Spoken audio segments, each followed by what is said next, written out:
Esto sucedió a lo largo de 3 o 4 años cuando era niño.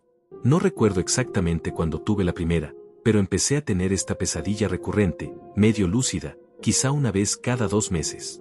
Hasta donde recuerdo, así era como sucedía. Estaba acostado en la cama, pero la vista no era desde mi perspectiva en primera persona. En lugar de eso, me veía desde el techo, como si estuviera viendo mi propio cuarto a través de una cámara de seguridad. Esa sensación de estar fuera de mi cuerpo siempre me asustaba. Intentaba flotar o nadar hacia mi cuerpo, pero nunca podía moverme, más allá de girar la cabeza para mirar alrededor del cuarto. Estaba medio lúcido, así que sabía que era un sueño, pero eso no lo hacía menos aterrador. Luego de calmarme un poco, empezaba a notar cosas extrañas en mi habitación. Por ejemplo, el reloj digital en mi mesita de noche siempre contaba en reversa. Esa era la primera señal de que algo no iba bien. Y una vez que notaba eso, empezaban a aparecer otras rarezas. Había dibujos pegados al azar en las paredes y el tocador, como dibujos con crayones que uno esperaría de un niño de mi edad. Pero no tenía ningún recuerdo de haberlos hecho. Yo no era de esos niños que dibujaban. Así que no era algo que simplemente hubiese olvidado. Siempre mostraban lo mismo, una fila de personas tomadas de la mano, todos sonriendo, con una figura más pequeña que solo podía imaginar que era yo. Siempre estaban de pie frente a una casa con techo azul. Pero no recuerdo mucho más sobre los dibujos. Otro detalle que aún me marca de esos sueños era un viejo tren de juguete que solía estar en diferentes partes del suelo de mi cuarto. Eso era raro, porque había perdido ese tren hacía años. En fin, después de analizar mi cuarto por un rato, me invadía una necesidad inexplicable de mirar por la ventana.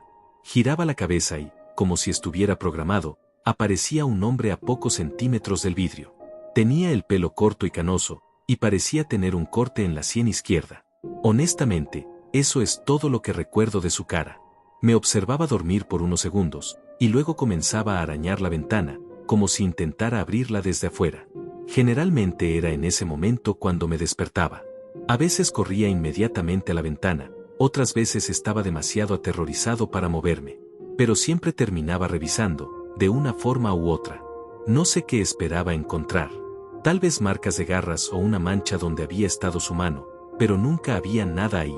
Ni nadie. Después de que pasó por 4ª vez, finalmente se lo conté a mis padres. Mi mamá me dijo que los sueños recurrentes no eran tan raros, especialmente a mi edad, y mi papá intervino para recordarme que siempre estaban en la habitación de al lado si alguna vez me sentía asustado.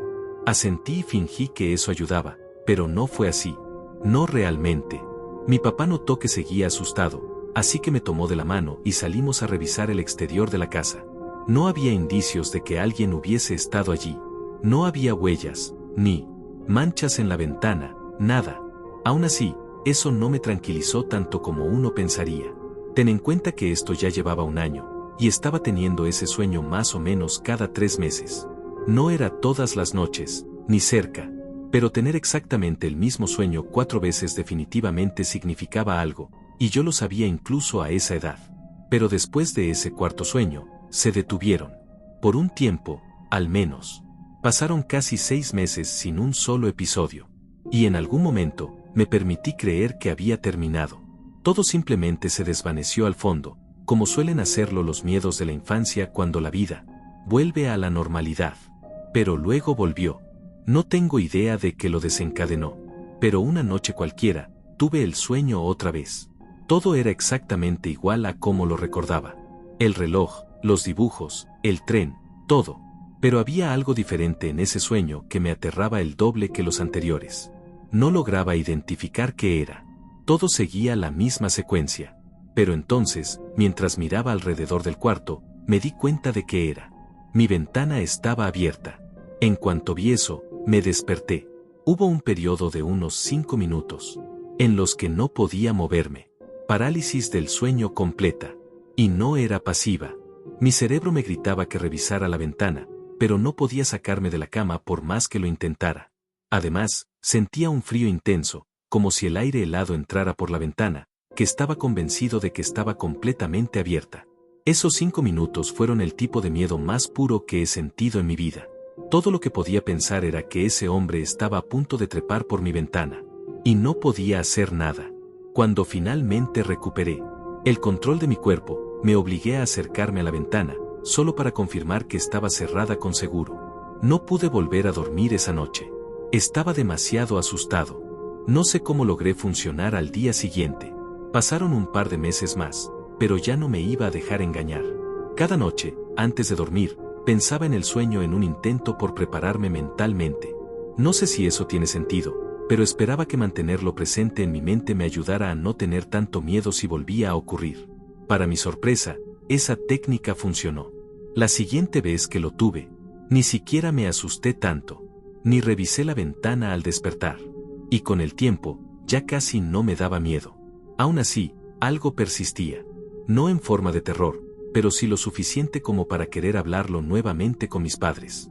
Tal vez fue la forma en que lo expliqué, o tal vez porque ya era un poco mayor, pero por alguna razón, esta vez sí me prestaron más atención. Intenté darles todos los detalles posibles, algo que no había hecho antes. Y justo cuando empecé a describir al hombre, la actitud de mis padres cambió. No de manera dramática, pero sí lo suficiente como para que lo notara. Específicamente, fue cuando les mencioné el corte en su frente. Antes de que pudiera terminar, mi papá me interrumpió y me preguntó si estaba seguro sobre la herida. Le dije que sí, y él miró a mi mamá como si hubiera algo que yo no supiera. Les pregunté qué estaba pasando, y me aseguraron que todo estaba bien. Para no incomodarlos, no insistí, pero desde ese momento, empecé a sospechar que había algo más detrás de todo esto. Y como resultó, unos días después de esa conversación, mis padres me sentaron y me dijeron la verdad. No fue una gran revelación ni nada por el estilo. Simplemente dijeron que había algo que querían contarme. Mi mamá fue la que más habló. Al parecer, cuando yo era muy pequeño, tan chico que ni siquiera podía recordarlo, había un hombre llamado Brian que solía cuidarme de vez en cuando. Siempre se referían a él como tío Brian, aunque en realidad no era familia, sino un amigo cercano de mi papá desde la universidad. Por lo que entendí, estaba mucho en casa cuando yo era bebé y niño pequeño, especialmente en los momentos en que ambos padres trabajaban a tiempo completo. Pero algo pasó. Mi papá no dio detalles, solo dijo que hubo un problema. Lo suficientemente grave como para cortar todo contacto con él. Dijo que le prohibió a Brian acercarse a nuestra familia otra vez, especialmente a mí. Y ahí terminó todo. Le pregunté qué causó esa ruptura, pero no me quisieron decir. Solo repetían que no tenían nada que ver conmigo y que no debía preocuparme. Lo único más que me dijeron, y fue lo que me provocó un mal presentimiento, fue que Brian tenía una cicatriz muy notoria en la frente, causada por un accidente de coche que tuvo años antes de que yo naciera. No hicieron la conexión explícitamente, pero no hacía falta. Yo ya era lo suficientemente grande como para hacer esa conexión por mi cuenta. Más tarde esa noche, después de que mi mamá se fue a la cama, mi papá se quedó un rato más conmigo en la sala.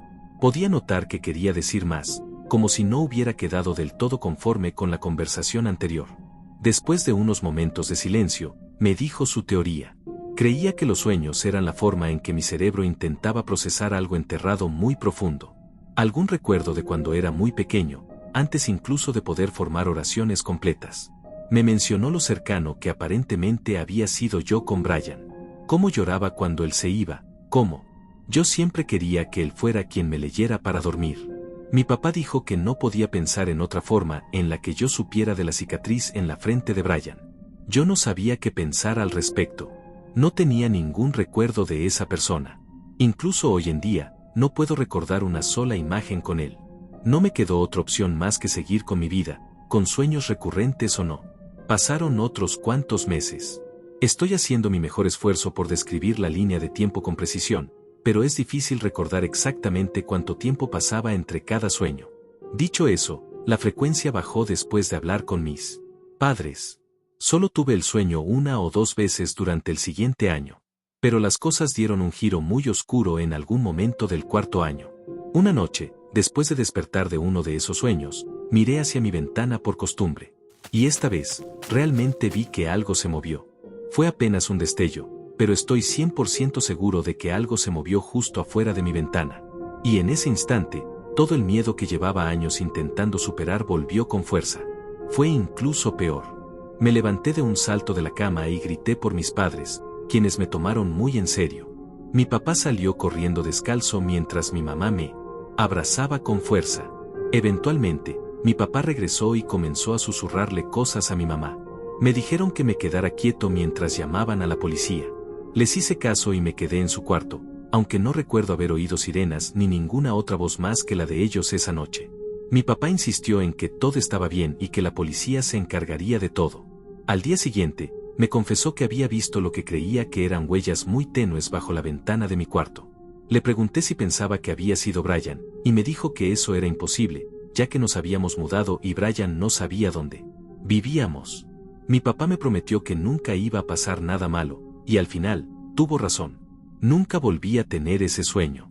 A mis padres no les gusta hablar de ese incidente, y entiendo por qué. Todavía no he conseguido una respuesta directa de ellos, pero ya dejé de intentarlo. Lo que no puedo sacarme de la cabeza es el pensamiento enfermizo de que cada vez que tuve ese sueño, realmente había alguien afuera de mi ventana viéndome. ¿Es realmente posible que alguien me estuviera acechando periódicamente durante 4 años? No tiene mucho sentido, y no puedo decidir qué da más miedo, si realmente era Brian quien me observaba, o si era simplemente un completo desconocido al que mi mente asoció con él por alguna razón desconocida.